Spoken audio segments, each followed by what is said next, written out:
Cuando era pequeño, en clase de lengua, leíamos en voz alta. El profesor iba saltando de un nombre a otro de la lista y había que estar atento, siguiendo cada línea, porque si te sorprendía distraído y no sabías retomar el texto en ese momento, te caía un negativo o una bronca. Y recuerdo lo mucho que me gustaba cuando les tocaba leer en voz alta a esos 3 o 4 compañeros que lo hacían especialmente bien. La enorme satisfacción que me producía su voz, el tono, el ritmo, el respeto por la puntuación, la naturalidad con la que atravesaban incluso las palabras más difíciles sin tropezar. No había, además, una correlación clara con las notas. Podía ser lo mismo el repetidor que la chica de todo dieces. Pero me daba una paz enorme saber que no iban a destrozar un fragmento de Drácula, de La isla del tesoro, de Frankenstein o de La historia interminable. Y entonces me dejaba llevar y me metía en ese texto. Lo único que puedo decir del libro de mi invitado de hoy es esto. Mientras lo leía, en mi cabeza sonaba con la voz de aquellos niños que leían tan bien, con esa cadencia limpia, pulcra, con esa seguridad tranquila que no fuerza el texto, sino que lo acompaña. No es fácil, no es poco. Hoy nos tomamos un Seagram's tónica con Paul Was, autor de Reliquia.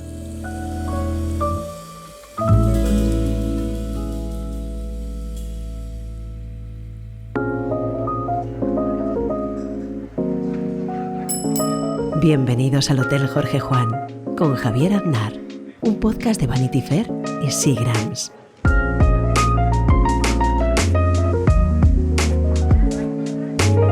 Hoy tenemos de invitado en el hotel a Paul Was. ¿Qué tal estás, Paul? Muy bien, Encantado muy de que hayas venido. Tenía ganas de charlar contigo. Además me mandaste tu libro, Reliquia, con una dedicatoria que me encantó. ¿Qué te puse, a ver? Me pones, Javier, con mucha admiración y un poco atrevimiento. Aquí una pequeña reliquia. Sí, es que no suelo mandar libros, la verdad, y con este libro, bueno, ya te lo he dicho antes, que escucho un montón el podcast, y dije, pues le voy a mandar el libro a Javier, Sí. porque he escuchado muchos de estos podcasts, entonces, mira, pensé, se lo envío, yo qué sé, a lo mejor se lo lee.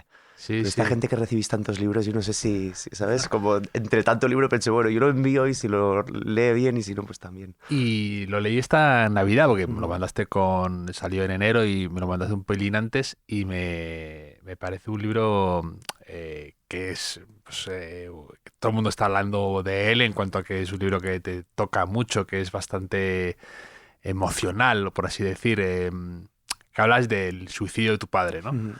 Y arrancas con una frase así sucinta que dice, habría agradecido una nota. Y ahí empiezas a desenmarañar el asunto. Sí, fue la primera frase que escribí. Mira que normalmente, ¿no? Al menos yo, los libros que he publicado hasta ahora, normalmente la primera frase no es la primera que escribes, ¿no? Y eso pareció un día, sin tener yo intención de escribir este libro. O sea, no es que yo como tuviera previsto escribir este libro. Y apareció esa frase y dije, uy, aquí hay algo, ¿no? Como hay que tirar.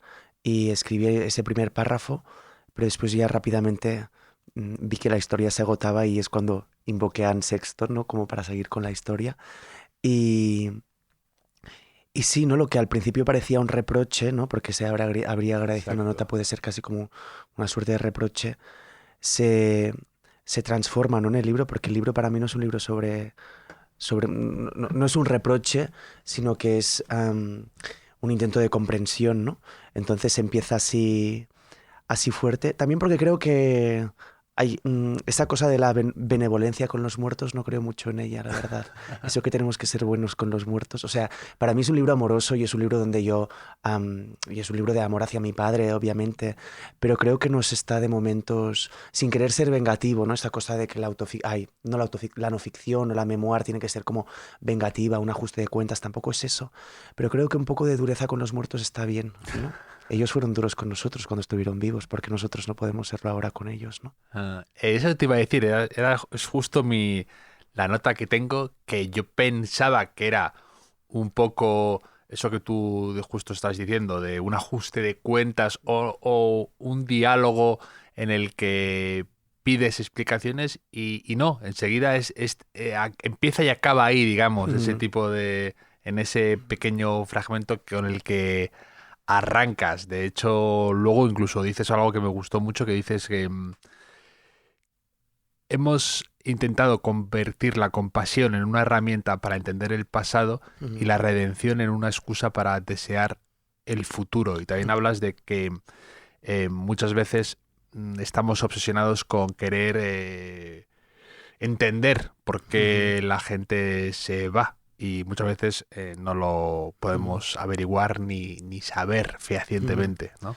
Sí, a mí con el libro también, más allá de contar mi historia, me interesaba mucho la creación como de los mecanismos que nos construimos a nosotros Claro. mismos y en nuestro entorno más cercano, en nuestra familia o amigos, en relación a los muertos, ¿no? Como todas estas ideas de compasión, culpa, venganza, y también como muchas veces lo que nos parece tener a los muertos bien colocados, ¿no? Que es recordarlos con admiración y con grandeza, muchas veces es también una forma de redimir la propia culpa, ¿no? Eso en un momento lo digo más adelante, ¿no? Cuando hablo de Virginia Woolf y de todo lo que dejó por hacer cuando se suicidó, ¿no?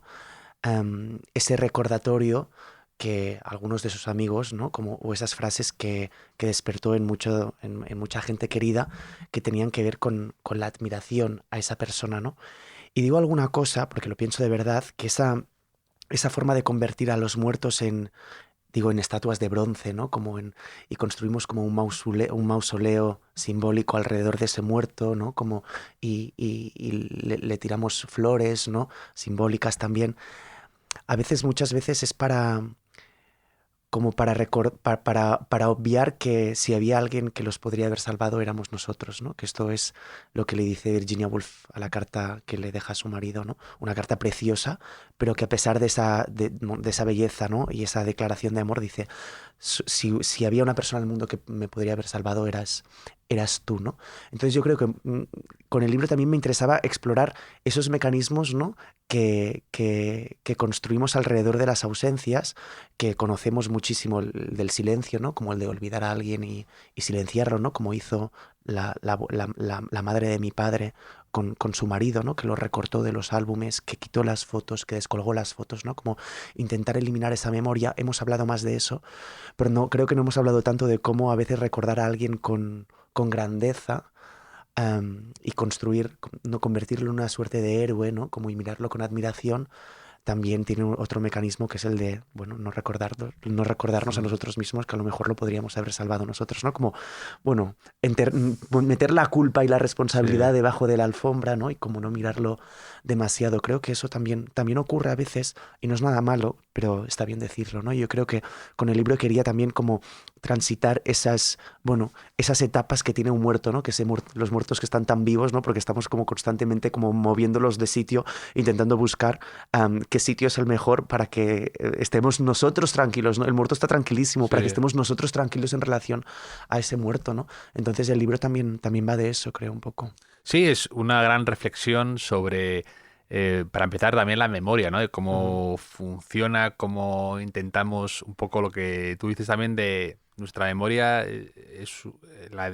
necesita saber un principio, un nudo y un Ujú. desenlace, ¿no? Y a veces no tenemos una de esas piezas y nos empeñamos en conseguir esa pieza que nos falta Ujú. del puzzle, porque si no hay Ujú. algo incompleto que no aceptamos.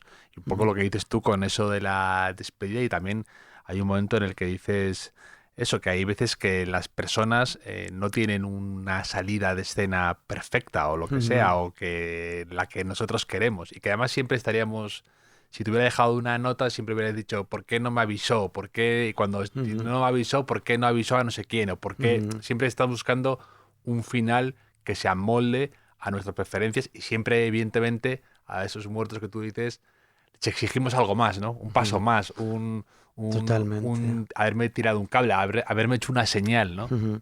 Sí, y ahora diré una perogrullada, pero escribiendo este libro me doy cuenta de algo muy obvio, ¿no? Pero que, no sé, hasta que no lo escribo no lo siento con una certeza clara, que es que llenando esos huecos de memoria de los que hablabas, a través de la escritura del libro, me pregunto a mí mismo, ¿y cuántas certezas que tengo en realidad son construidas, ¿no? Es decir, cuántos relatos sobre mi propia memoria, sobre mi propia vida, sobre la biografía de mi padre, sobre la historia de mi familia, que digo y que repito casi sin darme cuenta, son en realidad una construcción que llevo mucho tiempo escribiendo, ¿no? Es decir, como de algún modo este libro me servía como para, no solo para reconstruir esos vacíos, que hay tantísimos, ¿no? En esta historia hay muchísimos. Por eso también, ya te digo, como termino el primer párrafo y el segundo párrafo necesito invocar a otro autor para seguir con la escritura, porque de repente estaba como, vale, ¿y ahora por dónde sigo si tampoco tengo tantas cosas?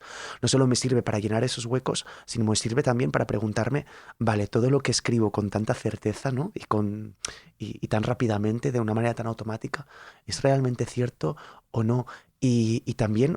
O sea, ante esa pregunta, la imposibilidad de responderla, ¿no? Como de decir, bueno, pues tendré que conformarme con aceptar que lo que recuerdo y lo que he fijado es así. Y así lo he convertido en verdad, ¿no? En un momento hablo del último día que vi a mi padre y reconstruyo esa escena para después decir, sé perfectamente que ese no es el último, o sea, que ese no es esta no es la última vez que nos vimos. O sea, estoy convencidísimo. Si me pongo a mirar las fechas, era imposible que ese día fuera el último día que nos viéramos, porque pasaron casi como 10 días de ese recuerdo que tengo al día de su muerte, ¿no? Entonces, no puede ser que no haya otro día, pero no lo recuerdo. Entonces, he convertido ese, ¿no? Como ese último momento, digamos, en una fijación de la memoria, y no es hasta que escribo este libro que verbalizo el hecho de decir, pero es una invención, ¿no? Y así ocurre un poco con todo en este libro, incluso también con lo que decías tú, ¿no? Como con las hipótesis abiertas de qué hubiera ocurrido si la historia hubiera sido distinta. Me hace mucha gracia porque algunos periodistas, sin faltar, pero me han preguntado en plan, ¿qué hubiera pensado tu padre si hubiera leído el libro? Y digo, bueno, es que si hubiera leído el libro... Un spoiler se habría comido. Sí, exacto. Uno, sería algo muy raro estaría pasando aquí. O si lo hubiera podido leer, yo estaría un poco zumbado por estar escribiendo este libro, ¿no? En plan, como algo raro pasaría. Le dirías, papá, por favor, no me estropees el... Exacto. Como... Pero sí, ¿no? Como uno no se deja de preguntar qué hubiera pasado si las cosas hubieran sido distintas. Pero hay un momento, no sé, yo en realidad... Digo esto de que uno no se lo deja de preguntar, pero yo en realidad te tengo que decir la verdad, y eso no lo he dicho nunca, pero como nunca he pensado en qué hubiera pasado si las cosas hubieran sido distintas. Si mi padre no se hubiera matado, si mi padre no hubiera enfermado, no me lo pregunto. Es que me parece, no sé, a lo mejor es que soy excesivamente racional y frío, no lo sé, pero como me parece absurdo, ¿no? En plan, como, ¿por qué pensar en cómo las cosas hubieran sido distintas si las cosas fueron como son? Y no tanto las cosas fueron como son, sino hicimos lo que hicimos con las cosas que ocurrieron, ¿no? Y eso no lo puedo cambiar, ¿no? Entonces no pienso demasiado en eso, y también porque el libro me da, o sea, la escritura de este libro me permite llegar a esta pregunta que tú decías, ¿no? ¿Y si hubiera dejado una nota? Hubiera escrito el libro, pues probablemente el libro sería distinto, pero seguramente lo hubiera escrito desde otro sitio, porque si algo demuestro en el libro es que todas las notas que se dejan de algún modo son insatisfactorias. Claro, ¿no? dices, habría agradecido 2 hojas de... Exacto, sí, exacto, un libro entero, ¿no? Como muchas más explicaciones. Sí. Que es verdad, y que también esa búsqueda de certezas de la que tú mencionas, que hablas, también lo comentas en un momento, dices, es cierto que a veces no hay frases finales para cerrar nada, para terminar, que a veces no hay palabras acertadas para huir, ¿no? Eso de esa búsqueda de que además en esa frase metes cierto y acertada, ¿no? Como de esa búsqueda de la certeza, ¿no? De fijar tus propias ideas o tus propios recuerdos que se ajusten a lo que pasó. Hablas también de eso, de esa última vez que pudiste ver a tu padre, que estabas a lo mejor, estabais metiendo en cajas, ¿no? Exacto, sí, como la decoración de Navidad. Decoración de Navidad, y dices un poco, te preguntas, pero cosas un poco más O sea, no grandes preguntas, pero preguntas a veces de las pequeñas escenas, ¿no? De la vida. Dices, en esa Nochevieja de 2012 habríamos brindado por algo distinto sabiendo el final, o habríamos metido la decoración de Navidad sabiendo que era la última vez que lo haría contigo y todo eso, ¿no? Como las pequeñas cosas, cómo habrían podido cambiar, no las grandes cuestiones, sino lo más inmediato, lo más pequeño, lo más cotidiano, ¿no? Sí, y esa obsesión por el, ¿no? Bueno, o esa pregunta por el, o esa afirmación, de hecho, ¿no? De que a veces no hay las palabras exactas o no, o más ciertas, o más buenas, o más precisas para fijar las cosas, ¿no? En ese caso, fijar la despedida, yo creo que viene incluso de, es casi como una suerte de consuelo para mi propia relación con la escritura, ¿no? Que yo, por ejemplo, a mí me da mucho vertigen, ¿no? Vertigen es en catalán. Me da mucho vértigo, ¿no? Como pensar que hay algo que he escrito y que hay un momento que se tiene que cerrar, se tiene que terminar y se tiene que enseñar. Siempre que, ¿no? Cuando tuve el libro en las manos, una de las primeras cosas que pensé es, no era eso lo que quería decir, ¿no? Como, y eso me pasa cuando lo tengo en las manos físicamente, pero me pasa siempre, ¿no? Como si una jornada de escritura al terminar el día, ¿no? Y leo lo que he escrito y digo, no era eso, ¿no? Como no era eso, como que siempre la palabra falla o que la palabra siempre va detrás del pensamiento, ¿no? Que cuando uno tiene una idea de lo que quiere, bueno, eso a mí me obsesiona, ¿no? Que cuando uno tiene una idea de lo que quiere contar, cuando lo cuenta, lo que más nota es la distancia que se abre entre lo que quería contar y lo que ha contado, ¿no? En su cabeza era espectacular. Exacto, y sonaba brillante, ¿no? Y realmente era... Pero es que creo que hay algo de eso en la escritura, ¿no? Y lo traslado en esa idea de la fijación de los relatos más allá de la fijación de las historias escritas que nos inventamos para contárnoslas entre nosotros, sino las historias propias, las familiares, las personales, ¿no? Como... ¿Por qué siempre son tan distintas? De como ¿no? O sea, como que hay que aceptar un poco esa falla entre lo que ocurrió, lo que recordamos, lo que nos hubiera gustado y lo que pasó, ¿no? Como que esa falla, para mí, ahí en esa falla es donde está la alegría, donde está el dolor, donde está la pregunta, donde está la duda. Y me gusta mucho, ¿no? Que invoques ese momento de decir cómo hubiéramos brindado si hubiéramos sabido que el final era distinto, cómo hubiéramos recogido, ¿no? Esa decoración de Navidad si hubiera sabido que era una de las últimas cosas que hacía contigo. Pero a la vez pienso, imagínate saber el desenlace de las cosas todo el rato, ¿no? Como que en realidad a lo mejor somos quienes, ahora diré una cosa como de filosofía muy cutre y fácil, pero que a lo mejor somos quienes somos cuando no sabemos que ahí está la posibilidad del examen, ¿no? Es decir, que también pienso, es muy fácil en realidad actuar en la vida y en las cosas cuando sabes que serás visto. ¿Sabes qué te quiero decir? Totalmente, pero aparte, y también es otra perogrullada, pero que en el fondo lo estamos sabiendo todo el rato, que está delante, es el elefante de la habitación, que está a la vista y que es una de esas cosas que se esconden porque precisamente las estamos viendo continuamente. Y en el fondo sabemos todos cómo va a acabar la cosa. O sea, que te quiero decir que, que en el fondo, es que pensamos que cuando uno tiene más, actúa, él lo decide, cambia todo, ¿no? Y a veces tampoco es tan así. El otro día también estaba leyendo justo de me gusta mucho cuando estoy leyendo tu libro y que se me mezcla con otra cosa que estoy leyendo y digo, parece que hay un diálogo ahí. Szymborska, la poeta polaca, decía: sigo convencida de que los recuerdos que tengo de los otros todavía no han alcanzado su forma definitiva.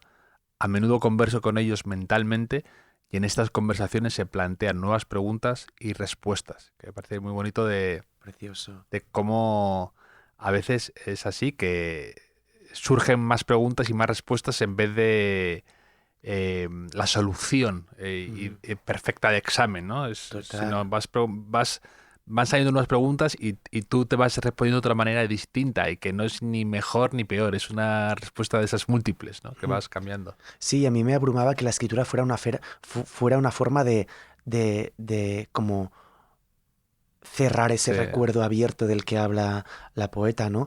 Y el otro día escuché una cosa muy bonita que me pareció que decía Carla Simón en relación a romería, ¿no? Que decía algo como que cuando recordamos, en realidad cuando recordamos algo, un evento, ¿no? Una experiencia, en realidad no estamos recordando la experiencia, sino estamos recordando la última vez que recordamos esa experiencia, ¿no? Que es un poco lo mismo, ¿no? Como los recuerdos que tenemos de las cosas y de la gente no han llegado a su forma definitiva. Y lo que me abrumaba un poco de la escritura era el hecho de fijar ese recuerdo y de que de repente ese recuerdo ya no fuera un recuerdo abierto, ¿no? Y eso lo he dicho en varias entrevistas y lo vuelvo a decir ahora, pero es que es verdad que yo termino el libro y una también de las primeras cosas que siento es decir, mierda, y si ya estaba bien, o sea, y si está bien que los fantasmas sean fantasmas, ¿no? Y si está bien que la materia espectral de la ausencia sea espectral, ¿no? Como es la ausencia, ¿no? Y que es y precisamente, justamente porque este libro no es un ajuste de cuentas, no es un Claro, no sacar del es... silencio, no hay ahí como una acción épica, sino como es un dar vueltas a algo que ya una ausencia y una presencia que estaba bien colocada dentro de la familia, que no generaba ningún trauma, ningún dolor aberrante, ninguna necesidad de perdonar, no, precisamente porque estaba todo ok, que estaba todo bien, termino y digo, ¿y si, no? Como he ido en contra, ¿no? De lo que es eso, que es una ausencia, y las ausencias son así, ¿no? Sí, que es un poco lo del efecto mariposa, ¿no? Que parece que he tocado algo y ya esto va a Exacto. va a desencadenar Unas en... consecuencias Sí, que a lo mejor estaba bien que no, sí, ¿no? sí. Que no pasaran, ¿no? Que no ocurra. He pisado una mariposa tal y ahora de repente en el futuro no Sí, va... te lo Sí. juro que lo pensé un montón, ¿eh? Te lo juro que Claro, lo es pensé un que montón. da miedo con esto, porque estas cosas parece que están de repente que las escribes en mármol, ¿no?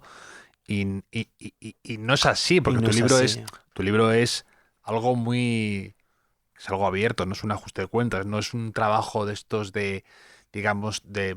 que a veces inevitablemente todos somos, ¿no? Como detectives de nuestra propia historia, ¿no? Que rastreamos en busca de pequeñas pistas que nos ayuden a desentrañar el misterio el último misterio, que es el de ¿por qué? ¿Por qué ese día? ¿Por Total. qué, no?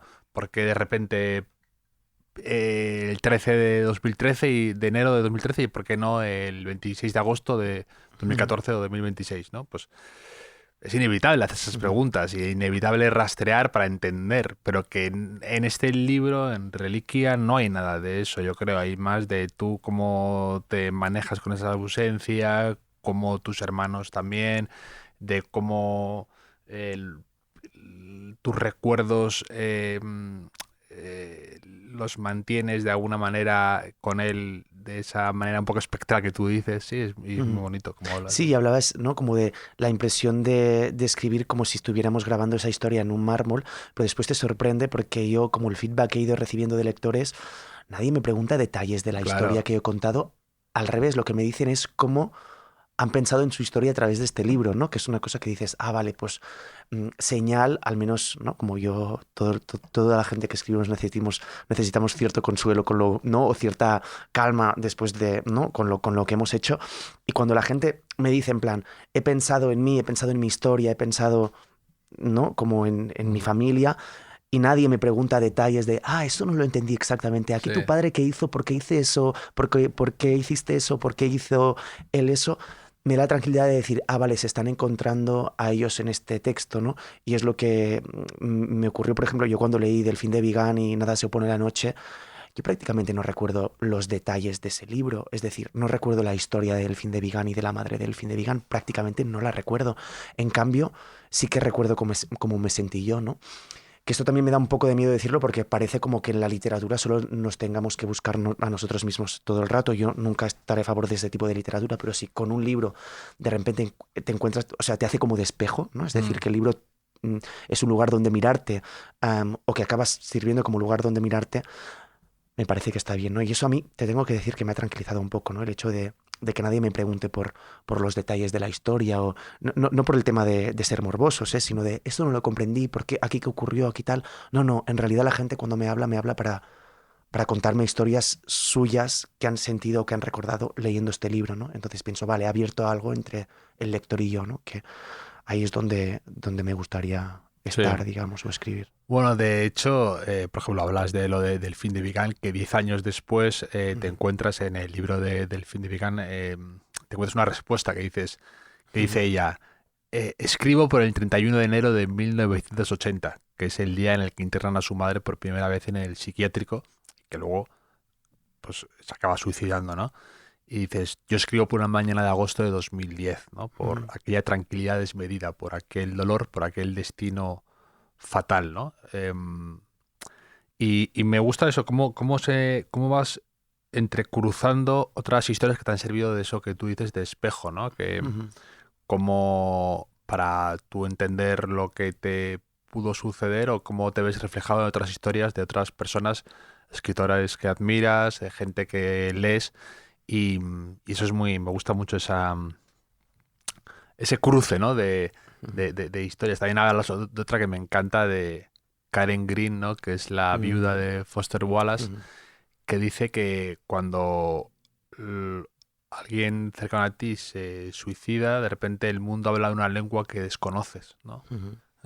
Sí, y o sea, para mí ese, ¿no? Ese primer momento que dices del fin de Vigan me hace pensar en cómo la escritura muchas veces, o en muchas ocasiones, no siempre y no necesariamente, pero muchas ocasiones, y para mí lo ha sido también escribiendo ficción, ha sido una forma como de generar un sentido, un sentido ilusorio, porque obviamente es la recreación de un sentido, algo que vivimos sin relato, ¿no? Que en su momento vivimos sin relato, ¿no? Y cuando ella dice, escribo por ese día de 1980, y yo digo, yo escribo por ese día de 2010, que es un día que me encuentro a mi padre haciendo Fujitsu en el jardín, ¿no? Y claro, para mí esa imagen es una imagen que cuando yo la viví, o cuando yo la vi, no tenía ninguna explicación. Es decir, era algo incomprensible, era algo sin lenguaje, como dice Karen Green, ¿no? Como no había lenguaje para entender eso, posiblemente pues porque era demasiado pequeño, posiblemente porque eso estaba demasiado cerca, no sé, por varios motivos, ¿no? Y después la escritura, te das cuenta con el tiempo y cuando miras atrás y cuando ya tienes, ¿no? como unos años para mirar atrás y ver lo que has estado haciendo, ves que muchas veces la escritura también es para llenar de sentido esas experiencias que se vivieron sin sentido, ¿no? Como o esos momentos en los que uno, no sé, de repente a lo mejor me estoy poniendo muy psicoanalítico, pero como para mí hay algo de eso que es verdad, ¿no? Como de que la escritura, también lo decíamos antes, ¿no? Como llena de sentido artificial, algo que no lo tenía, entonces uno ve que está escribiendo, intentando poner palabras, algo que vivió sin palabras, ¿no? A mí esa idea de que la escritura nos permite comprender y que llegamos a la escritura para la comprensión, me falla un poco porque yo nunca he salido de la escritura con más respuestas. No he ido a la escritura con preguntas y he salido con la respuesta a esas preguntas. Entonces cuando se dice, no, yo escribo para comprender, para entender mejor el mundo, para mí eso no es así. Pero sí que tengo la sensación que escribo para, no siempre, pero en muchos casos, para crear esas respuestas tentativas e ilusorias y recreadas a cosas que de algún modo me persiguen, ¿no? Como biográficamente y no y culturalmente, colectivamente, socialmente, ¿no? Y por eso también me interesaba muchísimo eso que dice Karen Green, ¿no? Como que hay un desajuste del lenguaje, ¿no? Y ella lo dice con el momento del suicidio, pero creo que en mi caso no fue solo en el momento del suicidio, sino en el momento en que hay un momento en que tu padre enferma y el que empieza a hablar otra lengua es él, pero con la otra lengua que habla él, tú también empiezas a hablar un poco otra lengua, porque empiezas a vivir cosas, a experimentar cosas para las cuales tu lenguaje no está preparado, ¿no? Como no hay palabras para eso. Entonces empiezas casi a declinar la lengua de la locura sin ser tú el loco, ¿no? Que eso yo recuerdo que es algo como que me ocurrió, ¿no? Y esa sensación, ¿no? Como al final... Eso es una parte como que a lo mejor no cuento tanto en el libro, pero esos 4 años, 5 años de enfermedad de mi padre antes del suicidio fueron años que a mí me gusta decir, y entiendo que a lo mejor a alguien no le guste como escucharlo, pero años de locura, no años de enfermedad, ni de salud mental, fueron años de locura, o sea, la palabra es locura. Y aunque tú no seas el enfermo en este caso, de alguna forma acabas hablando ese lenguaje.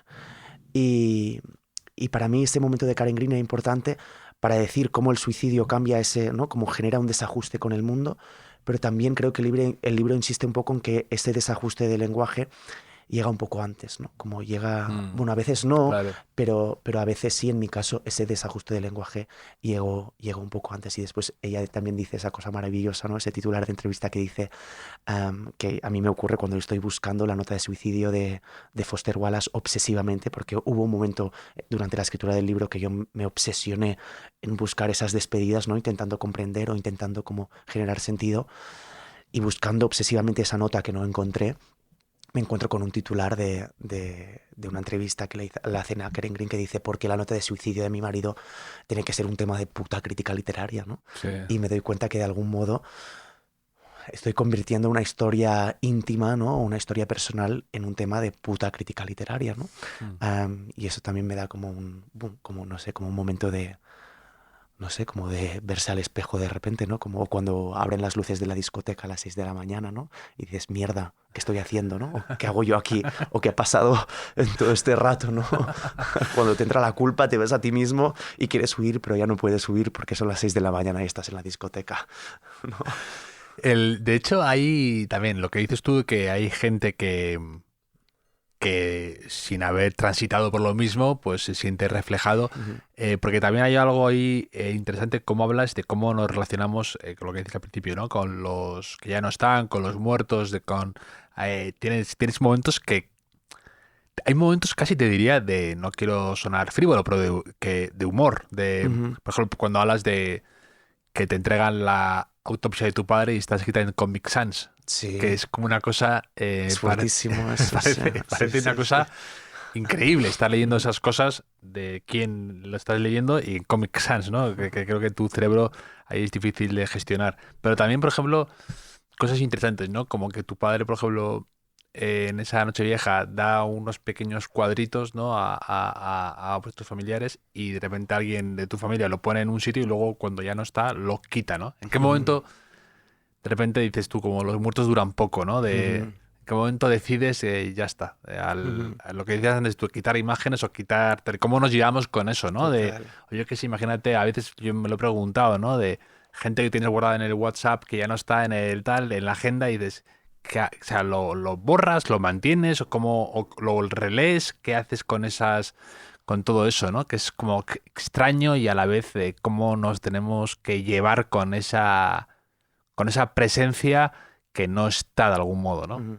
Sí, esto es un tema que me obsesiona, ¿no? El momento en que decidimos que esa ausencia que nos lleva persiguiendo un tiempo, ¿en qué momento ya no? Ya está, ¿no? Y también lo declino de otra forma también cuando digo que tengo una carpeta de Google Drive con imágenes compartidas con una expareja, ¿no? Y a veces voy a mirar en qué momento decide borrar esa carpeta de fotografías compartidas donde hay fotos de viajes, ¿no? Como que íbamos colgando, y digo, en algún momento decidirá borrar esa carpeta, ¿no? Un buen día entrará en Google Drive, la verá ahí, le ocupará demasiado espacio, tendrá que ampliar el plan de Google y pagar 9,90 al mes y dirá: qué pereza, borro esa carpeta y ya está. Y como... creo que el libro de algún modo es como la narración de ese proceso antes de que llegue, ¿no? Como que cuando llega ese momento que nos pensamos que está siendo un momento definitivo, en realidad hay todo un proceso silencioso que ha hecho que este momento final no sea en realidad ningún momento definitivo, que creo que algo similar ocurre con el suicidio, ¿no? Que lo narramos siempre como el momento, y de algún modo el libro, yo lo que intento decir es que el suicidio no es ningún momento, ¿no? Es decir, el suicidio es un paso más de ese proceso de desaparición. En algunos casos, obviamente, suicidios inesperados, ¿no? Como puede ser que sí, pero en esta historia y en muchos suicidios, y yo creo que en muchos de los suicidios que se invocan de estos escritores, el suicidio no es nada más que es el borrar la carpeta del Google Drive, ¿no? Pero antes han ocurrido tantas cosas que han hecho que ese momento no sea doloroso, ¿no? Como incluso hay un momento en que ¿no? Como recreo muchísimo el momento de la muerte de mi padre, y hay algo también de cómo lo narro que no lo narro con dolor, ¿no? Porque llego a imaginar también, y también después leyendo la autopsia, descubriendo el estado en el que él estaba, ¿no? Como que había bebido, eso es algo que no sabía, como iba a saber, y lo sé con la autopsia, ¿no? Descubro que a lo mejor el momento del suicidio en sí no fue un momento tan doloroso, ¿no? O no fue un momento tan impactante, sino que fue un paso más de esa desaparición, ¿no? Entonces, yo creo que esa obsesión por en qué momento, ¿no? O ese cuadro, ¿no? Como bien tú decías, ¿no? Como el familiar lo pone, y después otra vez que voy a visitar a esos familiares, ese cuadro que estaba ahí en el mueble de la entrada ya no está, ¿no? ¿En qué momento lo decidió quitar? Y tengo la sensación que cuando hacemos esos gestos finales, como esas performatividades, esas performances, yo creo que cuando los hacemos ya no hay dolor, ¿no? Como que al menos los gestos que yo recreo de final, ¿no? Que presuntamente son tan importantes y tan definitivos y dicen tantas cosas que yo recreo en este libro, todos esos gestos no hay tanto dolor como muchas veces nos han dicho que hay. Y en realidad el dolor está en toda esa parte sin performance, ¿sabes? En todos esos gestos que has hecho sin una performance, ¿no? Ese dolor que has vivido silenciosamente, ese dolor que has vivido sin palabras, esas cosas que no iban acompañadas de un gesto en particular. Y a veces yo creo que esos gestos, precisamente porque están tan como, no sé, como codificados, diría, ¿no? Configurados socialmente, a veces se pueden llegar a hacer incluso sin dolor, ¿no? Sí, como quitar la crosta final, ¿no? Lo que hizo daño fue la herida, pero esa crosta final lo haces con una ligereza que asusta. Sí. Y creo que por eso también hay tanta épica, supongo, ¿no? En los finales y en los suicidios, ¿no? Porque hay esa ligereza, ¿no? O hay esa como, sí, como ese quitarse la crosta, esa decisión que nos impacta, pero el libro yo creo que precisamente lo que intenta narrar es todo ese proceso silencioso, doloroso, tormentado, ¿no? Que llega antes de esa decisión final que hacemos con tanta ligereza. De hecho, en un momento hablo, ¿no? De que hay tantos estudios que hablan de cómo cuando el suicida ya ha decidido que se va a suicidar, se apodera de él una sensación de tranquilidad, ¿no? Como que de repente es feliz, que de repente ese renacer, ¿no? que tienen los muertos antes de morir, ¿no? O los árboles, ¿no? Incluso que florecen y después un poco mueren. El canto del cisne, ¿no? Un Exacto. poco, o lo del efecto Martini que dicen que tienen los ahogados, que cuando están los que están buceando, Ajá. dicen que cuando inhalan su propio oxígeno y saben que se van a morir porque tal, que tienen como un efecto, le llaman el efecto Martini, que se les sube a la cabeza y entonces es como que es una muerte dulce, dicen, ¿sabes? Sí, como ese momento esplendoroso que creo que es muy fácilmente romantizable y dices, bueno, pero vamos a mirar todo lo que ocurrió subterráneamente, claro, ¿no? Como ese buceo trágico. Sí, pero con todo, que es un libro bastante luminoso, en cuanto a que no creo que sea una... O sea, que es fácil a veces caer un poco en el pensar que es que este dolor que tú has sentido va a hacer un libro triste o pobrecito de mí, ¿no? Y no, todo lo contrario, creo que es un libro muy luminoso, muy ligero, muy... o sea, lo estaba leyendo y me estaba dando un poco de paz, fíjate, en cuanto a tranquilidad, por tu forma de contar ciertos pasajes, por tu forma de fijarte en determinados detalles y llevarlos a la página, y me está dando mucha paz, que suena paradójico, ¿no? Estoy contando algo trágico y al mismo tiempo sentir un poco de tranquilidad, ¿no? Sí, eso me alegro que lo digas, ¿no? Porque es como que yo, pero no solo con este libro, sino con todos mis libros, yo soy un defensor de que hay luz en mis libros oscuros, ¿no? O como... Napalm en el corazón, ¿te refieres? Sí. Que suena ya el título como Sí, destrucción. Exacto. Yo insisto en la luz, supongo, porque para mí, como los procesos de escritura de mis libros y de este también, para mí han sido muy luminosos. Es decir, yo me lo he pasado muy bien. Y lo digo así, ¿eh? O sea, no hay otra palabra, me lo he pasado muy bien. Sí que es verdad, con este libro al final me canso y hay un punto como de agotamiento, ¿no? Justamente por este rodeo, ¿no? A la biografía y a la vida de mi padre y darle vueltas y vueltas y vueltas y bueno, que al final cuando estás leyendo, bueno, y leyendo diarios de tu madre cuando era joven, leyendo cartas que te escribió tu padre, sus poemas, ¿no? O sea, hay un punto también que agota, ¿no? Pero yo me lo pasé bien, o sea, yo disfruté porque hay una cosa de... Eso creo que... Bueno, no sé si justo lo hablaste con María Gainza el día que hablaste con ella, ahora no lo recuerdo, pero ese estar in the zone que dice ella, que es la escritura, sí, ¿no? Sí, en un puñado de flechas, esa cosa maravillosa que ocurre con la escritura ¿no? De que los pensamientos se relacionan de una forma inaudita, el tiempo es un tiempo distinto, la relación con tu cuerpo de repente cambia, ¿no? O sea, ocurren un seguido de cosas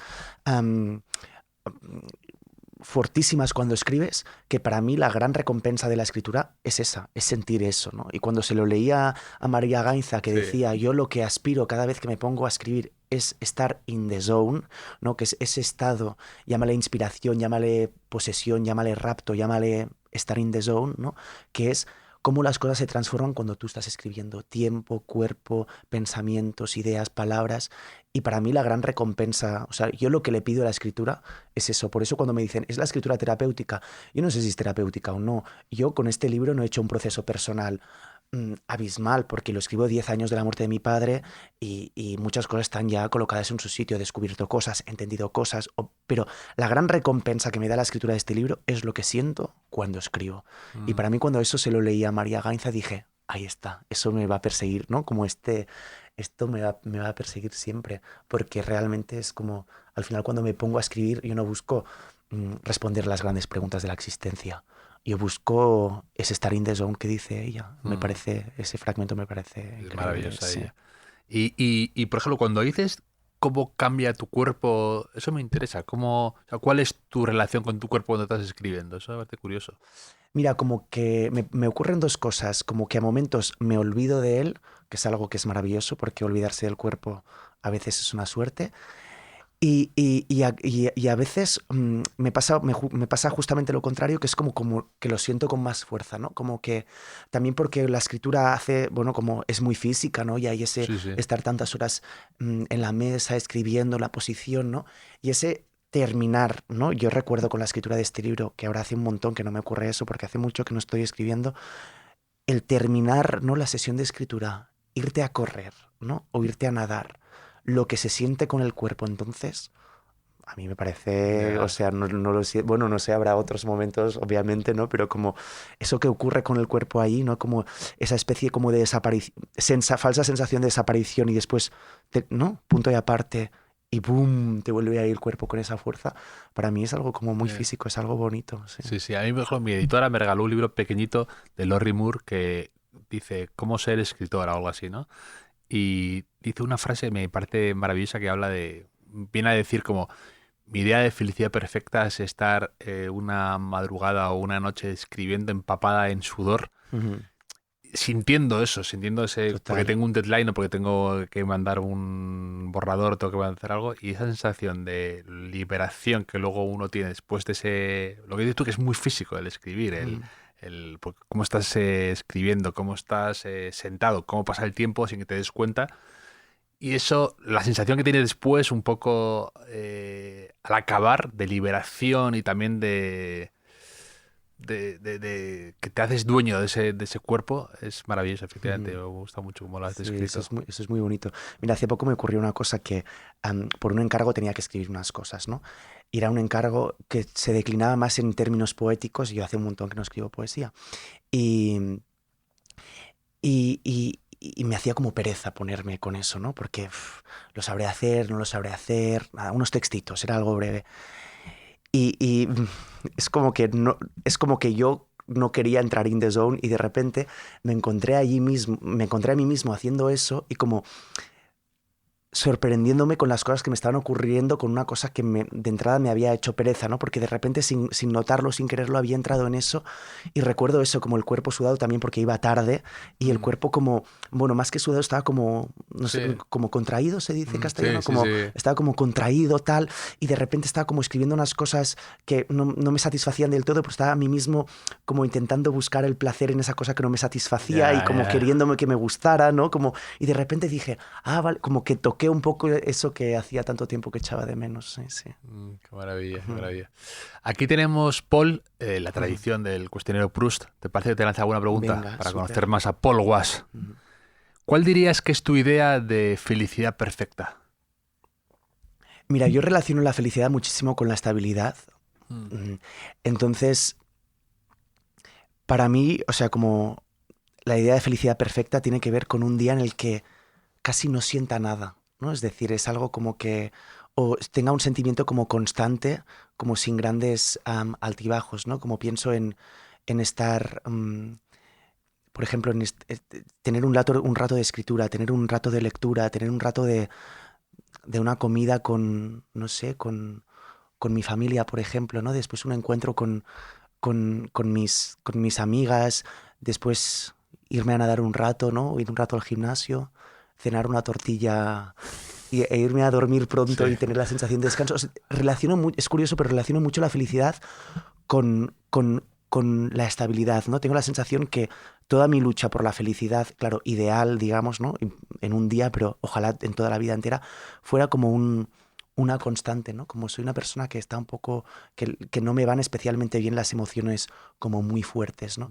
Y otra cosa que relaciono muchísimo con la felicidad, para mí, es como el extrañamiento. Y por ejemplo, hace poco fui a Londres para un concierto y hacía tiempo que no salía de casa y de repente estaba en el tren y miraba por las ventanas del tren y ver un paisaje desconocido, ¿no? Como no ver ninguna casa, ¿no? Como, bueno, algo forasté, que decimos en catalán, ¿no? Algo que es totalmente extraño, me dio una felicidad el ver algo que no conocía y que en realidad no es que yo vea algo que no conoce, es que me está mirando algo que no me conoce a mí, ¿no? Y a mí eso me da una felicidad.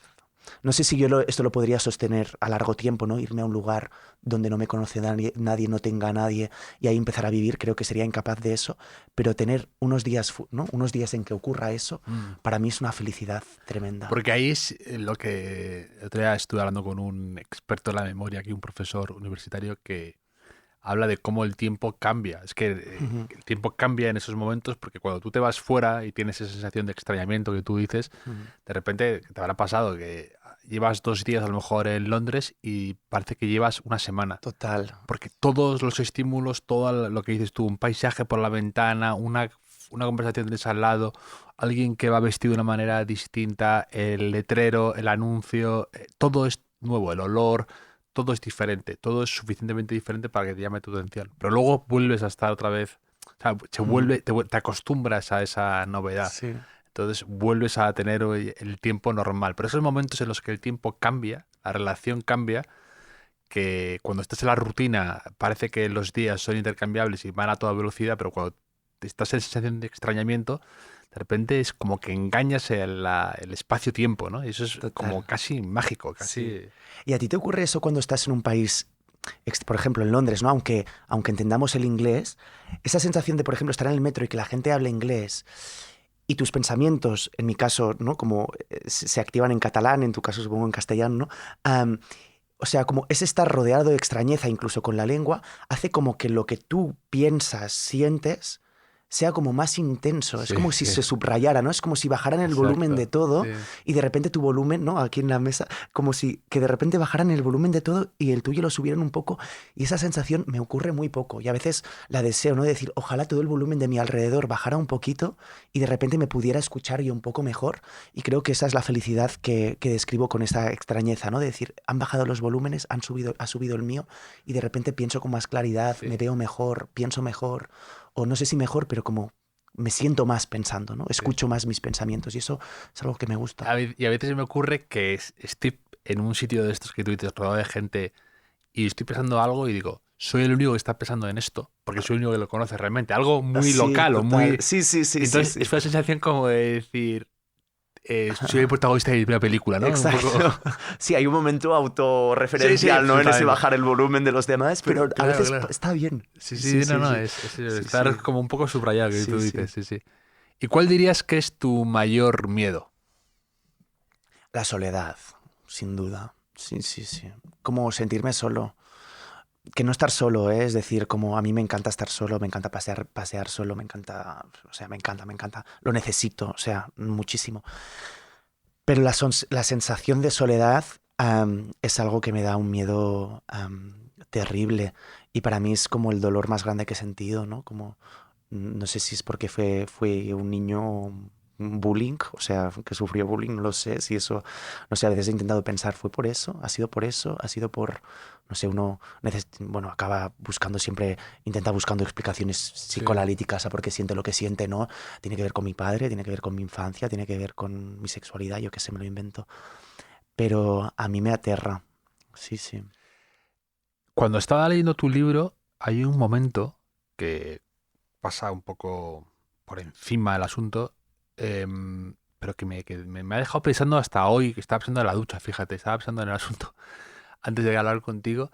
Tiene que ver algo con la soledad. Y no quiero sonar que estoy diciendo que está sola, ni mucho menos, pero Pensaba, por ejemplo, en la figura de tu madre. Ajá. Pues tú lo cuentas en el libro. Sois 3 hermanos, Ujú. 2 de ellos, uno, Aurich, ¿no? Auric, sí. Auric fueron tus padres a Perú Ujú, y Lía fueron a China, ¿no? ujú. Los adoptaron. Y no paraba de pensar, digo, tu madre, cuentas que a lo mejor Auric está ahora que se ha ido a un piso Ujú, y tu hermana está estudiando fuera, ¿no? ujú. Y de repente pienso en tu madre y digo, qué sensación un poco de extrañeza pues eso, lo de tu padre, lo de tus hijos ya volando solos, cada uno lo normal, haciendo su propia trayectoria, su propio camino, con todas las historias que hay detrás de la espera para que trajeran a Ali, a que lo cuentas, esa Ajá. especie y tal, y la sensación rara que tiene que ser para ella ahora, ¿no? Ujú. Y no digo que para nada de soledad, pero pensaba en ella de repente. Sí, sí, sí, no, y soledad es la palabra, ¿eh? Es decir, y cómo ella pues después ha transformado eso en algo, en un deseo de vida, ¿no? En una vida distinta. Y no solo la soledad, yo creo que ahí se combina la soledad real, ¿no? Porque imagínate, ¿no? Como una madre sola con 3 niños ahí, como en un momento lo comparo, ¿no? Como con 3 cachorros que hay que hacer Claro. crecer de como puedas. No solo está esa soledad, sino también está que es una cosa que a mí me parece muy dolorosa y que también me cuesta y es otro de mis miedos, supongo, que es el hecho de que las cosas sean muy distintas de como uno se las imaginó. A mí por ahí, eso es algo que me genera mucho dolor también, ¿no? Es decir, supongo que viene de ser una persona como muy planificada, un poco obsesiva con el control, ¿no? Intentando como controlarlo todo, que todo salga, ¿no? Como Mm. esa falsa sensación de pensar que realmente tenemos, ¿no? Las riendas de las cosas que ocurren y después ves que no.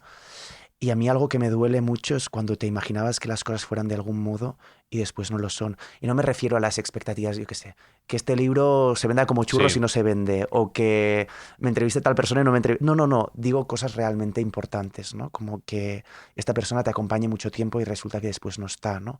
O imaginarte viviendo esa vida, ¿no? Como con esa persona o esa situación o ese amor y que después eso no ocurra. Eso es algo que creo que supongo que tiene que ver con la soledad, ¿no? Porque te dejas solo a ti con tu idea, ¿no? Con tu eso, sueño, con eso. la idea que habías creado de ti mismo.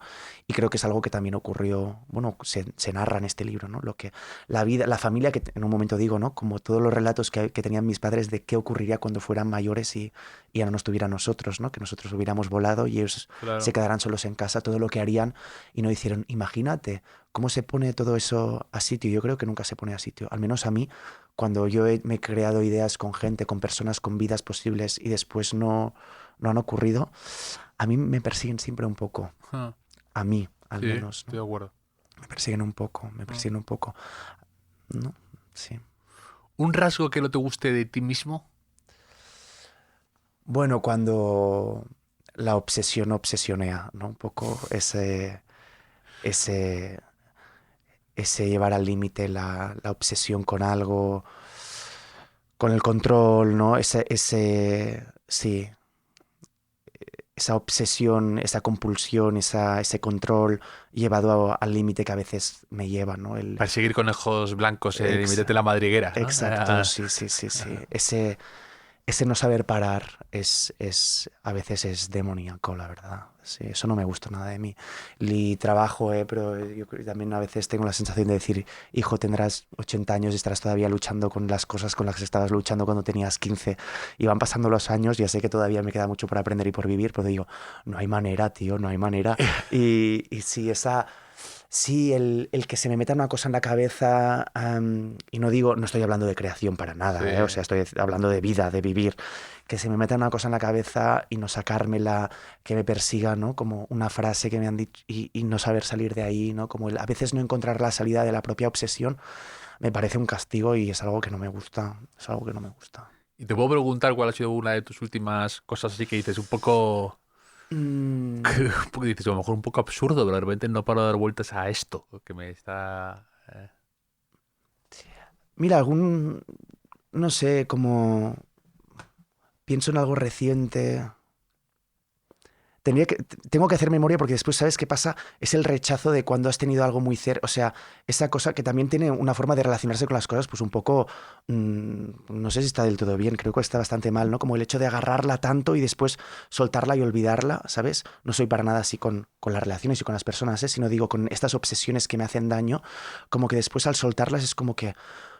¿Sabes? Como que entonces las olvido, pero y piensas, ¿cómo algo que te ha perseguido tanto y te ha hecho tanto dolor, ahora de repente lo puedes olvidar? Supongo que recientemente alguna frase o algún comentario como que me ha llegado, ¿no? Como del libro, no tanto del libro, sino de la promoción, que tenía que ver un poco cómo yo estaba haciendo las cosas o las estaba diciendo, como algún comentario que de Sí, alguien que me vale verga, digamos, ¿no? Pero que me ha perseguido de una forma que dices, ¿por qué, no? ¿Por qué esto te persigue de esta manera? No tanto, ya te digo, no tanto un juicio sobre el libro en sí, sino como comentarios sobre mí mismo, que tiene que ver sobre cómo estoy yo defendiendo o lo que yo represento o lo que yo soy, que me ha perseguido bastante.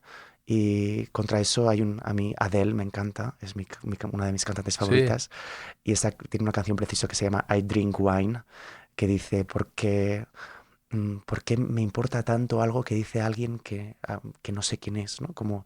Y esa frase también a veces me ayuda, ¿no? Como esos comentarios, pero no lo digo tanto solo en referencia a lo de que alguien diga algo de mí, de mi obra, sino como que yo ahora me peleo con alguien, voy por la calle o alguien me hace un mal comentario, no sé, me pongo en la cola, alguien se ha colado, le digo algo y me dice algo, Y tienes el día y, arruinado. Sí, y sí, a eso mí me también. persigue, Sí, eso sí. me persigue, me persigue, me persigue. Sí, el nivel es este. Sí, sí, Javier. pero a mí también me ocurre, ¿eh? Me ocurre, me siento muy, muy, muy identificado con lo que estás diciendo, de que dices, ¿qué más, me refiero, ¿por qué no pondero de la misma manera todo lo bueno que me ha podido ocurrir en un día y me quedo con esta Ah, bueno, cosa que me ha 100%. amargado el día? Digo, ¿por qué le doy una importancia digo, una persona a lo mejor desconocida o una bronca que tengo Sí, sí. absurda y gratuita, ¿no? Y sí, sí, sí, es curioso a veces Sí, cómo el sí. cerebro nos hace esas... No le ocurre a todo el mundo, también te digo, ¿eh? O sea, hay gente que lo lleva muy bien eso, pero a nosotros nos ocurre y eso también dices, tan frágil soy, o sea, tan fácil, es tan fácil, ¿no? Pero a veces son unas piezas, ¿no? Como que eso han tocado unas piezas que de repente lo mueven todo, Sí, supongo, no lo sé. sí, sí. Sí. ¿Y un rasgo que no soportes en los demás, que te cuesta? Am, ¿cómo se dice en castellano? La deshonestidad, Mm, como no ser honesto, no ser sincero con uno mismo y con los demás. Es mm, algo que no llevo nada bien. O mm. sea, cuando alguien no es honesto con lo que está haciendo, cuando veo que alguien está haciendo algo desde un sitio que no es no quiero ahí reivindicar como una esencia y como que tienes que ser genuino y ti mismo. No digo eso, pero como que cuando se hacen las cosas no desde lo honesto, sino desde el cálculo, eso es algo que me pone muy nervioso. No solo en relación a los demás, o sea, alguien haciendo eso en relación a los demás, sino también cuando alguien no está siendo honesto consigo mismo, es algo como que me pone muy nervioso, en plan, pero que no ves que te estás engañando, que no ves que no estás, ¿sabes? Como es algo como que con lo que tengo un juicio a lo mejor incluso demasiado duro a veces, Mm. porque a veces algo, pues no sé, todos nos hemos engañado un poco, todos hemos sido un poco falsos, ¿no? Entonces dices, pues también a lo mejor esta persona se puede estar equivocando y no pasa nada, ¿no? Y a veces eso sí, soy demasiado exigente con eso, pero Mm. me pone muy nervioso, me pone muy nervioso, Mm. sí, sí. ¿Un héroe de ficción que tuvieras, de algún libro, de alguna película, de alguna serie, Ajá. de algo que te gustara? Sí, a mí hay una, no sé si es una heroína, pero yo la viví un poco como una heroína, la protagonista de Metafísica de los Tubos, de Amélie Abril Tom. Nothomb. Bueno, sí, sí, porque es una persona que se cree Dios, ¿no? O sea, que es Dios a momentos. Sí, entonces leer sí, para mí sí, de ficción es bastante mi heroína de ficción. Am, como un personaje increíble, con unos pensamientos grandísimos, con una fuerza total. Como que vuelvo a menudo a ese libro, pero como a ese personaje, ¿no? Como tan pequeño y tan fuerte, me fascina, sí. María Gainza, Merino Tom, ¿cómo barremos para casa, para Ya, anagrama, parece, ¿no? Como que todo... A ver, no, intentaré poner alguna referencia que no sea Parece anagrama. calculado, efectivamente. No, me encanta, ¿no? Sí. Una charla de alguien que te haya impresionado por su capacidad de oratoria, o que te haya, a lo mejor alguien que ha presentado un libro, o un profesor, o alguien que te haya parecido especial a la hora de desarrollar ideas o de decir cosas que tú a lo mejor llevabas tiempo pensando y que es capaz de ordenar esos conceptos. Bueno, para mí, por primera vez la escuché, después la leí y la invocó en el libro, ¿no? Que es la charla de Foster Wallace a los alumnos de no sé qué college. Sí, College. Kenyon, Sí, Kenyon College, sí, la ¿no? de Esto es agua, ¿no? Sí, la de Esto es agua, ¿no? Que cuando la escuché por primera vez, me fascinó. Y a mí hay esa idea que también me persigue muchísimo, bueno, esa imagen, ¿no? Que es la de cuando él habla de esos atascos horrorosos, Sí, ¿no? De los Estados Unidos, pero bueno, que también ocurren ahora aquí, ¿no? sí. Y cuando, ¿no? Cuando él dice lo de, ¿no? Cuando te estás poniendo nervioso en ese momento, ¿no? Y vas pitando y te sale bajar la ventanilla, insultar, ¿no? Y en la A cola esa del persona. supermercado también, ¿no? Sí, Ahí en la cola del supermercado dice, no, cuando juzgas a la madre que Sí. le ha metido una hostia a su hijo en la cola del supermercado. Y te dice, a lo mejor esa madre es una madre que tiene el marido en oncología muriéndose, Sí. ¿no? Y ahora le ha metido aquí una zurra a su hijo y lo ha chillado y tú solo ves ahí, ¿no? Como esa cosa moralista que nos sale y juzgona de vaya mala madre, tal.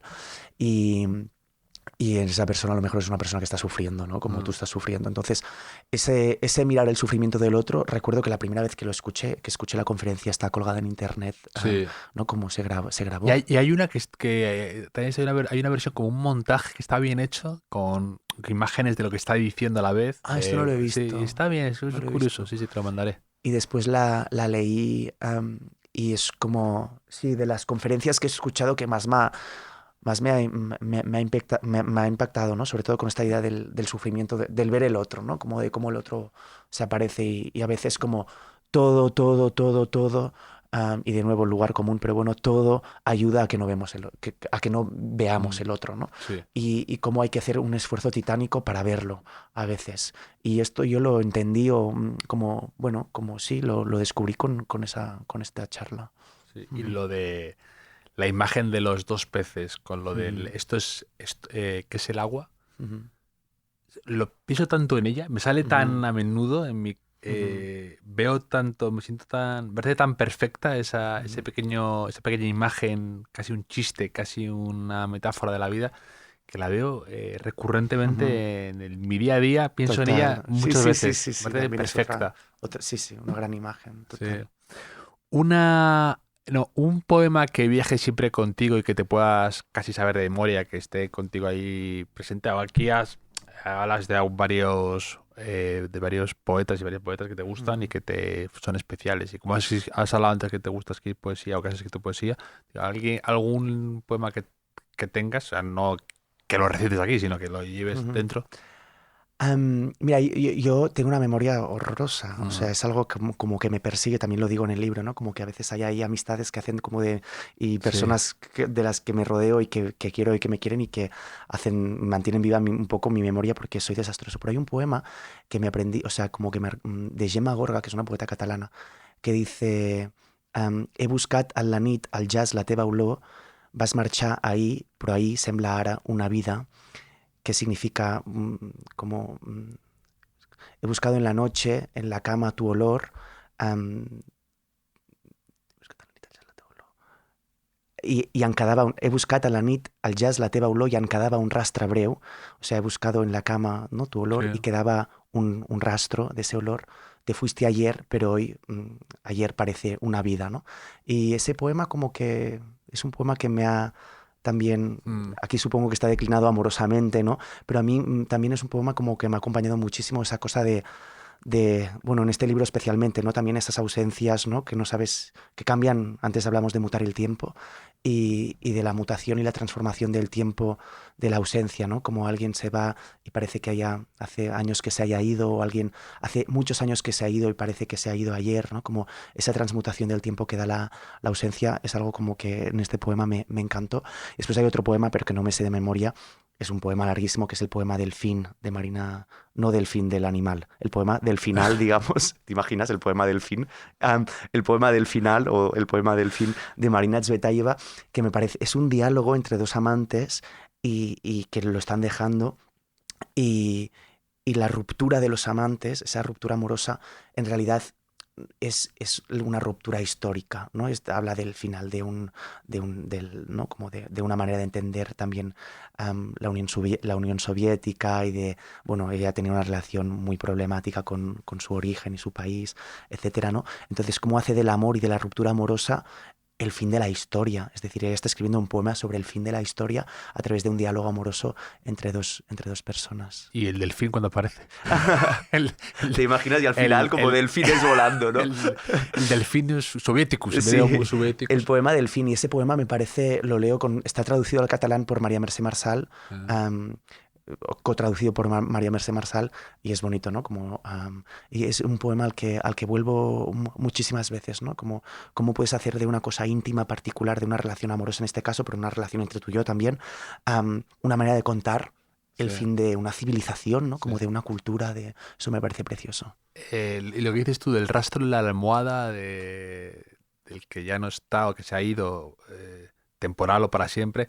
También de eso hablaba Karen Green de Foster Wallace, que escribía cuando escribió el libro en 2013-2014 sobre que se había ido, que hablaba de las manchas de sudor en la funda de la almohada y que no sabía qué hacer con ellas, cómo le recordaban a él, ¿no? De no puedo deshacerme de esto, ¿no? Que le traía, o por ejemplo de Trabat Faciolince también, que habla en El olvido que seremos, habla de cómo cuando su padre se iba, que luego le acaban asesinando, pero cómo iba inmediatamente a la almohada para intentar conservar un poco el olor que acababa de dejar él, ¿no? Total. Y también lo acabo de ver ahora en la serie esta pero ya lo hacen como de una forma para mí ya cursi, ¿no? La serie esta de Ryan Murphy sobre John Kennedy la he visto. y que sale él como oyendo la almohada de ella que se acaba de ir, ¿no? Pero ya eso es como más, lo delicado que es a veces hacer las cosas, evocarlas bien o evocarlas menos bien, ¿no?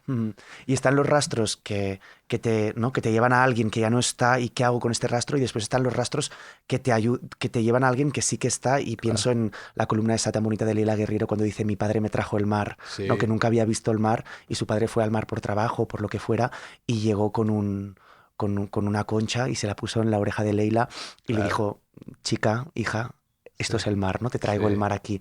Y esos recuerdos, ¿no? ¿no? Y digo, ostras, cada vez que vaya al mar, ¿no? Debe recordar ese momento, ¿no? Como también esos recuerdos, o esos rastros más que recuerdos, como la mancha o el olor en la sábana, que te permiten también unirte. Que eso en el libro también hay esos momentos, ¿no? Como que también cuando uno se pierde, yo creo que busca cosas asideros, inexplicables, exacto, asideros para recordar, ¿no? Que también me parece la otra parte, la cara B. Acaba de publicar, de hecho, acaban de reeditar el libro de Leila Guerriero, Los suicidas del fin del mundo, y también lo estaba leyendo a la vez que el tuyo, y cómo también habla de estas personas en este pueblo de Patagonia que muchos de ellos se decidían irse sin nota, o sin todo este mundo no entiende por qué, qué les hizo llegar aquí, ¿no? Y es muy, muy interesante. ¿El primer disco que te compraste con tu dinero, lo recuerdas? ¿Que quisiste tener?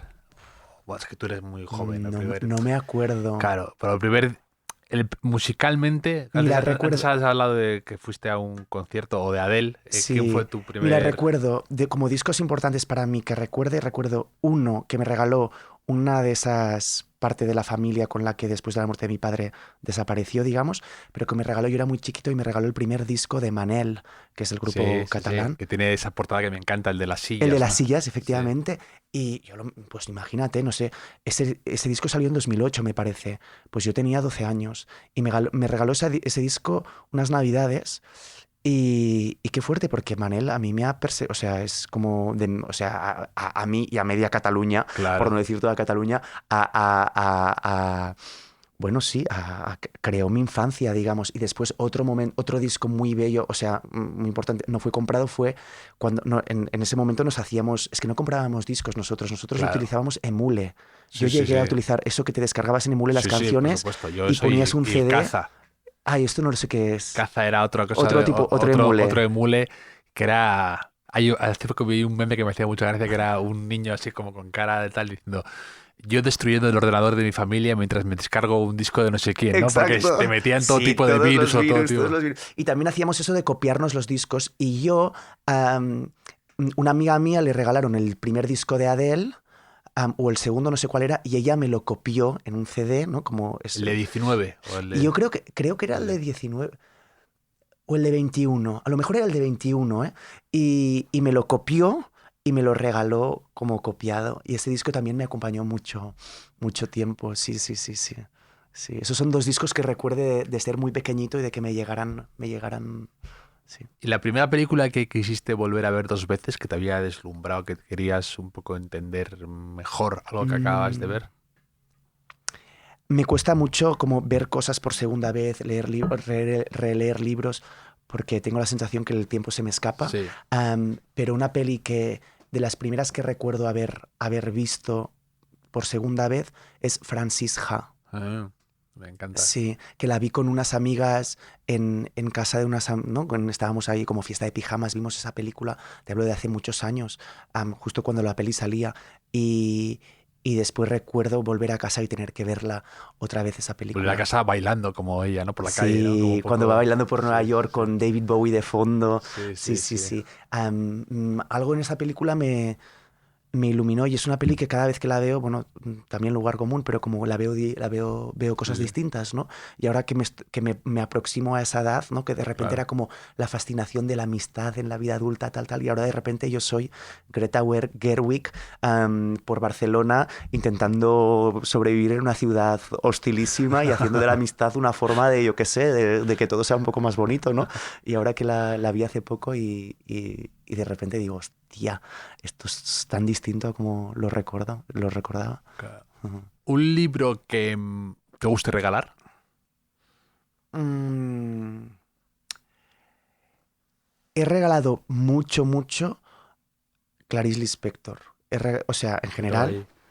Esa edición que me encanta. De las historias completas. De New Directions, Sí, esa es editorial, me preciosa esa encanta. edición, sí. Me encanta.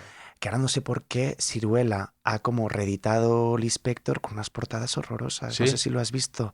No. Sí, o sea, las portadas de Siruela en castellano que son preciosas, Sí, son que eran maravillosas. el Sí, sí. rostro de Lispector en varios Sí. colores, y ahora de repente la están reeditando con unas portadas que yo no entiendo. Bueno, perdón, eso no se debería haber dicho. Pero bueno, que me No, parece no, que no, las portadas porque... de antes eran súper bonitas y ahora no sé por qué han hecho ese cambio, pero bueno, Bueno, de hecho, cosas que la ocurren. portada de tu libro es increíble, ¿eh? Me ¿Te gusta? parece... Sí. Y creo que ha dado que hablar, ¿no? Porque pues, hay gente que pensaba que eras tú. Pensaba que era yo, sí, sí. De hecho, yo pensaba que Pero- eras tú. Sí, pero es mi padre en el año 92. Sí, sí. Sí, sí.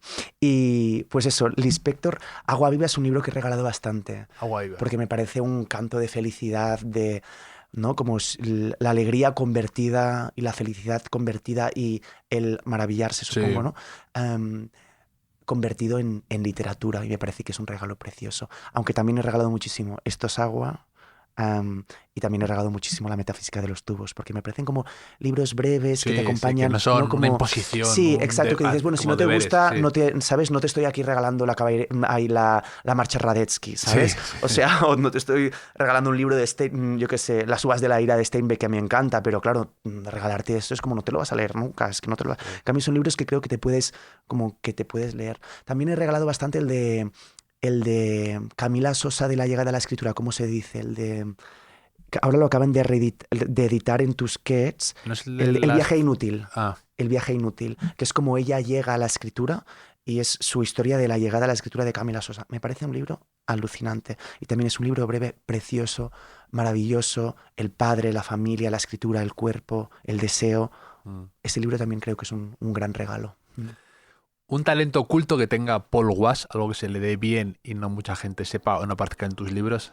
Algo que se me dé bien. pero que o sea, que sea especial, digamos, ¿no? Que no tenga... No necesariamente, a lo mejor la tortilla que tú decías que la clavas o algo así, Sí. algo que se te dé bien y que no Ostras. mucha gente sepa. Hay gente ahí que ha hecho de todo, ¿eh? Hay gente que ha dicho que tiene un don para silbar, hay Sí. gente que Tengo dice que habla bailar. una gran precisión con el tema cortar uñas. Cortar Sí, uñas. sí, porque también mi personalidad obsesiva hace que siempre las tengo que tener rasuradísimas. Entonces hay ahí... También. Y parece difícil, o sea, parece fácil, pero encontrar el punto justo en el que no sangras. Claro. Pero es lo más, ¿no? Hay como el punto exacto para eso como... Y los pies, que a veces como si te lo cortas mal, después eso se engancha ahí Sí, la sí, carne, sí. se encarna. Bueno, qué ordinariez también decir todo eso, pero ¿Y como... qué usas? ¿Corta uñas o tijera de Corta esas curvas? no, Yo corta uso tijera uña. curva de esas. Y un corta uña, pero como que al final que sabes utilizar, sabes como qué ángulo Ya, utilizar en claro. cada corte, como para decir algo un poco especial, si no te daría Sí, cualquier no. cosa como... Un talento importante, ¿eh? Llevar las sí, uñas perfectas. De hecho, me sí, pone sí, muy sí. nervioso cuando veo a alguien con las uñas un poco más largas, descuidadas sobre todo. O sea, Sí, total. eso me da un poco de... Y la limpieza en general es algo que se me da bastante bien. La Sí, pulcritud. la pulcritud, exacto. Sí. Y bien prolijo. Una posesión preciada que guardes con mucho cariño, que sobreviva a mudanzas. Hmm. Ay, mira, de las mudanzas voy acumulando cuadros, como los cuadros que me van acompañando en las casas que como que se van sumando y eso es bonito, pero si te tengo que decir como posesiones que para mí son súper importantes, el anillo de la comunión de mi padre, por ejemplo, lo llevé durante un tiempo, pero no soy de llevar cosas en las manos, entonces me lo quité, lo guardo No bien. llevas reliquias encima. Exacto. Y también una, unas cartas muy bonitas que me mandó mi familia cuando estaba en Nueva York terminando este libro. Estaba en una residencia en Nueva York y recibí un sobrecito con cartas de toda mi familia. Y eso ahora mismo es mi reliquia más preciada porque sabían que estaba terminando este libro y de repente recibí ese sobre que claro, llegó pues casi cuando estaba terminando la residencia, porque claro, imagínate de Tarragona a Nueva York, Sí. Bueno, tardó. de hecho, sale ese momento de la residencia, ¿no? Y Sí, cómo estás exacto, sí, escribiendo sí. El último y capítulo escuchas a ciervos que están comiendo manzanas ahí Sí, fuera y sí, tal. Es como muy sí. evocador, Sí, muy... pues ahí recibí este sobre con unas cartas que vamos, me las llevo a todas partes. Sí, sí, incluso si me voy como, ahora no porque estoy aquí en Madrid 2 días, pero si me voy un mes, 3 semanas, me las llevo conmigo, me acompañan. Ujú. Y para terminar, un lema que tenga Paul Wass, algo que podría estar en tu estudio mientras trabajas o mientras escribes o que te repites a ti mismo, que te gusta tener presente de alguna manera. Para mí robo 2 lemas. Uno es el de Etsbetayeva, Marina Etsbetayeva dijo, yo si tuviera un escudo grabaría en él, no te dignes, ¿no? En el sentido de no rendirse, no te agenollis en catalán, como no te, ¿cómo se dice esto? No Arrodillas. te arrodilles, ¿no? Am, ¿no? Esa firmeza que comunica muchísimo con otro un lema que es el de Clarice Lispector de el veritable deure és el d'arribar fins al final, el verdadero deber es el de llegar hasta el final, ¿no? Que me parece como que comunica un poco, ¿no? Sí. Esa Bueno, idea de... también, de hecho, creo que lo dice Alejandra Pizarnik, ¿no? En un momento dado dice, no quiero ir nada más que que hasta el fondo, ¿no? Sí, sí, pues mira, también ese verso de Pizarnik, ¿no?